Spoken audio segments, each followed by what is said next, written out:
नमस्कार. आज नागपंचमी. त्यानिमित्त आपण ऐकणार आहोत कहाणी नागपंचमीची, शेतकऱ्याची. आटपाट नगर होतं. तिथं एक शेतकरी होता. त्याच्या शेतात एक नागाचं वारूळ होतं. श्रावण मास आला, नागपंचमीचा दिवस. शेतकरी आपल्या नित्याप्रमाणे नांगर घेऊन शेतात गेला. नांगरता नांगरता काय झालं, वारुळात जी नागांची नागकुळं होती त्यांना नांगराचा फाळ लागला व ती लवकरच मेली. काही वेळानं नागिण तिथे आली. आपलं वारूळ पाहू लागली. तो तिथं वारूळ नाही, पिल्लंही नाहीत. इकडं तिकडं पाहू लागली. नांगर रक्तानं भिजलेला दिसला. तसं तिच्या मनात आलं, ह्याच्या नांगरानंच माझी पिल्लं मेली. तो डाव मनात ठेवला. शेतकऱ्यांचा निर्वंश करावा असं तिनं मनात आणलं.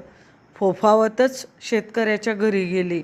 मुलाबाळांना, लेकीसुनांना आणि शेतकऱ्याला दंश केला. त्याबरोबर